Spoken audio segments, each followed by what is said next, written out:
All right, we're going to be doing number 31. I hope you guys are finding this easy. In the system, and this is from the textbook, folks. So, in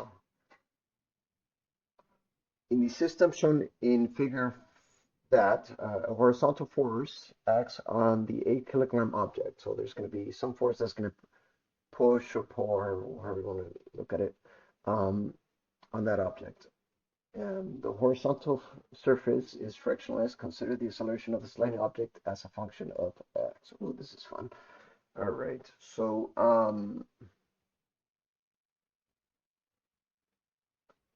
let me just kind of redraw this here.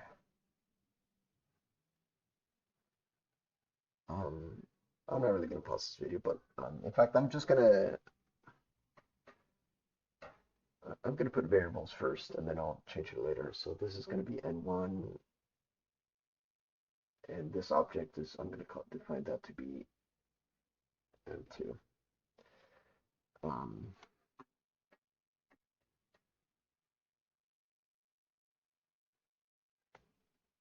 and all right. So, and there's, okay, so let's draw the forces. So the forces for this object, for both of this would just be N1G, and that would be the tension. Here, this would be the tension. Of course, if you guys want to include the normal force and the gravity, you could. You don't have to, but it doesn't matter. And then here you have some force of X that varies. This is the object that varies. So, so we've already did the diagram. So because what we want is we want to find the acceleration. Wait, what do we want? From what values of x does that to 2 kilogram object accelerate upward? Yeah. So what we want, um, I guess the direction defines the acceleration. So let's find the direction of the force. So the direction of the force is the answer to part A. So are all this possible? So let's write that down. So in order for this to accelerate, f of x would have to be greater than the tension, or in this case, m1g. In fact, that would make sense. Of course, because they share the same strain on a frictionless, you could define them as two masses of those masses added together. But the direction of the acceleration will always have to be greater than whatever that value is. Or wait, which one? This one, the M1G. So M1 is going to be 2 kilograms. M2 is going to be 8 kilograms. M1G would be 2 kilograms times 9.8 meters per second squared. So the answer to part A is any value f of x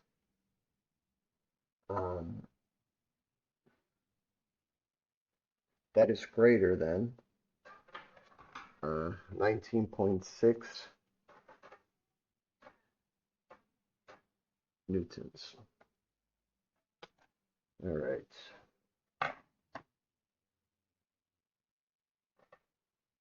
Oh my God. All right, folks. So this value. All right. So let's visualize this f of x. If f of x is greater than 19.6 newtons, you're definitely going to have a tension. Now, if this value is a little less than 19.6, that means that this object is just going to be accelerating in this direction.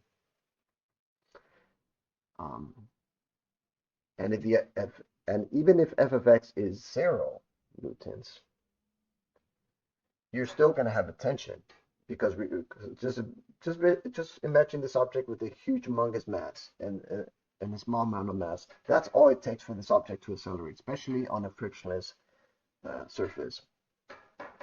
So this object is going to accelerate. So even at f equals 0, now let's visualize what happens when f of x is negative. That's the hard part of all this. So is there still going to be tension? I would suspect so. So this is where it gets very complicated. All right, folks. So for number part B, for what values of f of x is where the tension is 0? So I'm just going to give the answer here. So f of x, this would have to be less than m2g, I believe. I think that's the answer. So 8 times 9.8, get down 8 kilograms times 9.8 meters per second square. That would be, so f of x here for this answer would have to be 78.4 newtons. All right, so what's part C? Plot the acceleration of the 8 kilograms object versus time graph. Okay, well, we could do that. We just kind of, let's rewrite the equation. So here you have f of x minus the tension equals m2a. Here you have negative n1g plus the tension equals m1a. So let's just add these together. So the tensions would, so once you add them, you have f of x minus m1g equals m1 plus m2a, which makes perfect sense. So the acceleration would have to be the measured values of f of x1 minus m1g over the two masses added together. So this would be the acceleration versus. All right, so before we graph this, folks, let's change this up a little. I'm going to rewrite this because ultimately what we're going to be plotting is the, depending on what f of x is, what is the acceleration. So this is what we're plotting. So I'm going to change this into a readable format as to 1 over the n1 plus n2 f of x. And the reason why I'm doing that is because I want to read that as the slope minus n1g over the n1 plus n2. So that means that this looks very linear. I don't know if this is correct. All right, so I was correct. Okay. So just a little. All right, so f of x would have to be less than this, which makes sense. All right, so the acceleration versus time graph is that when the force is less than negative 78.4 newtons, then you're really just going to have you're not really going to have a tension. You're really just going to have this as the slope. I think the slopes are the same. No, they're not. Of course they're not. All right, so hold on, let me slow down here. So when the tension is 0, or when this value is less than that, then you're just going to have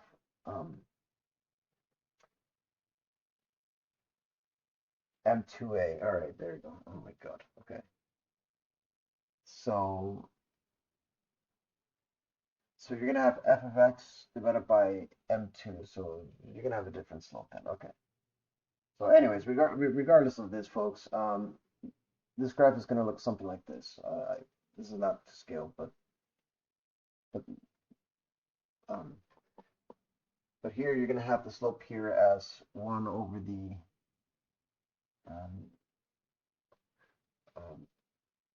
m1 plus m2 that, and you're going to have a positive slope here. You're going to have a slope, well, you're basically going to have this equation, f of x equals m2a. So the slope here would just be m2 over 1. So anyways, I hope this helps.